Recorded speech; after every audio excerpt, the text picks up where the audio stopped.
Good day, everyone. My name is Eric Estrada, and today I'll be presenting on a topic that sits at the heart of our course, the introduction to social marketing and social mobilization. This is part of Module 5 of Development Communication 208. Before we begin, I want to anchor our discussion on two key questions that will guide everything we will talk about today. First, why does social mobilization need marketing at all? And second, what is the relationship between social ideas and behavior change? By the end of this presentation, I hope you will have a clear, evidence-based answers to both. Here is a brief roadmap of what we will cover today. We will start with a foundational understanding of social mobilization. Then we will then address our first key question, why mobilization needs marketing. Third, we will look at the four types of social marketing used in mobilization. Fourth, we will explore the pathway from social ideas to actual behavior change. And finally, we will look at the concrete example of the IPNI campaign to see how, how all of this works in practice.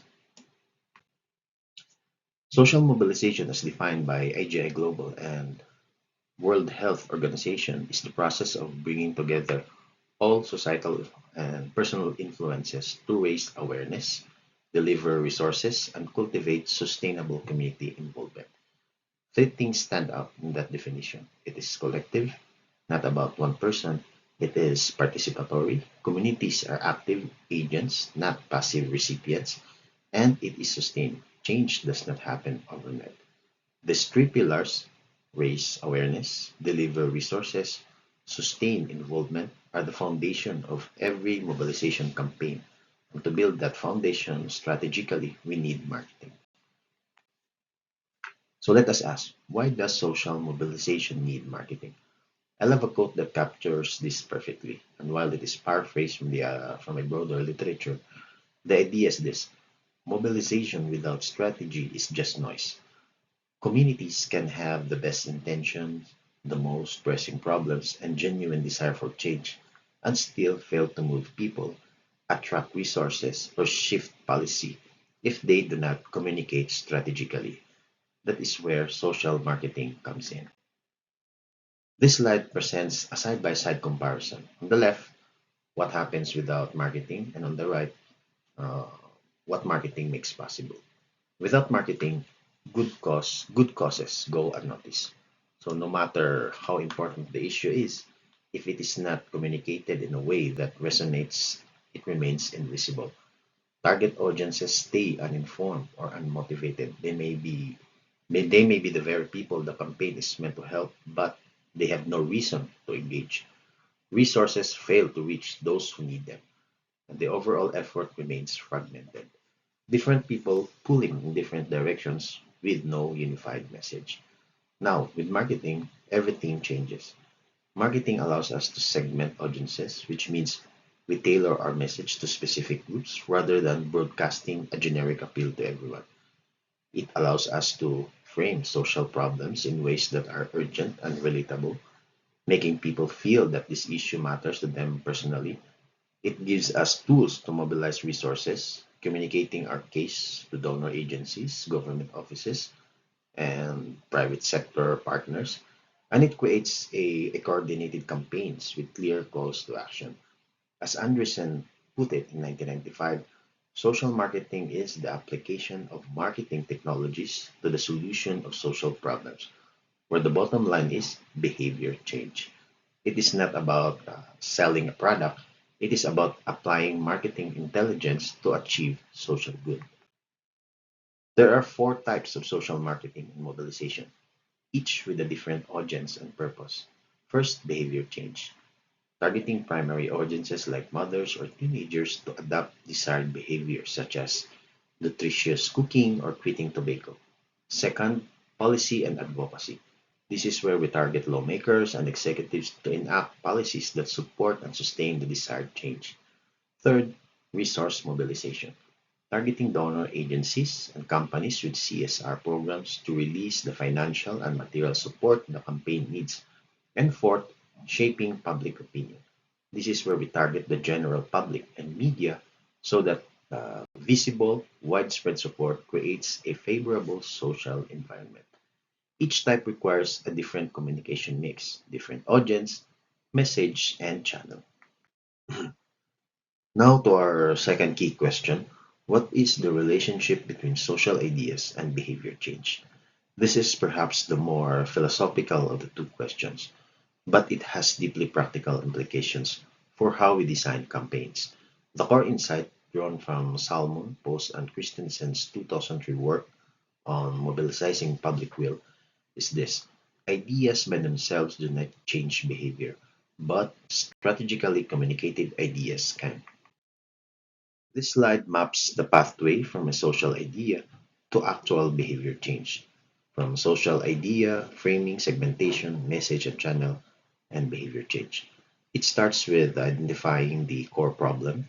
Framing then shapes how the problem is understood, who is blamed, what it is called, and what solution seems logical. Then segmentation identifies who needs to be reached, and the message and channel determine how. At the bottom, the slide shows two outcomes. The first is individual behavior change. This is rooted in adult learning theory. People only act when they want to and feel they need to. Social marketing reduces barriers and increases motivation. The second is collective action, where ideas through framing, agenda building, and social capital shift community norms and ultimately influence policy. This is the public will campaign approach. Change is not just about individuals, it is about reshaping the environment they live in. Salmon and colleagues gives us six key tools for mobilizing public will. Social problem construction. This is where problems are not self-evident. They are constructed through labeling. For an example, domestic violence became visible only when advocates named it. Framing, how a problem is defined, determines its solution. Control the frame, and you guide the policy debate. Agenda building. This is initiators seize on triggers and issue characteristics to move a problem from obscurity onto the public and policy agenda. Then social capital.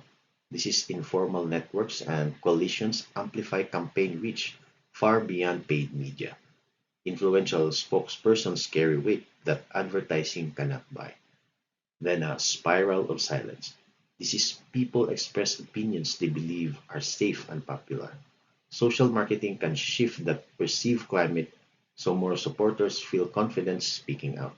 And the four P's. This is product, which is the idea, price, the barriers, place, access, and promotion, the message and channel. This applied just as powerfully in social campaigns as in commercial ones. Let us now look at a real world example that brings all of this together: the IPNI campaign. This is the Philippine Digital Literacy for Women, implemented in 2013 by PhilCA-CNET and the ICT. It illustrates two types of social mobilization running side by side. The first is beneficiary mobilization. The target was grassroots women, mothers, out-of-school youth, and senior citizens. The challenge is, how do you get someone to adopt digital literacy when she has never seen herself as a technology user? The strategy is make her want it and make her need it.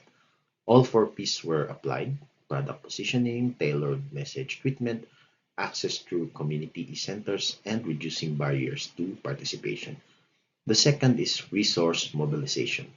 The team built a resource source matrix, mapping what was needed against who had it, then ranked donors by priority and alignment with the advocacy. Key lessons: celebrate and publicize every win. Respect every partner regardless of contribution size. Capitalize on networks, and above all, believe in the cause. You cannot mobilize others if you are not mobilized yourself. Then, for our key takeaways, let us come back to the two questions we started with. To the first question: why does social mobilization need marketing?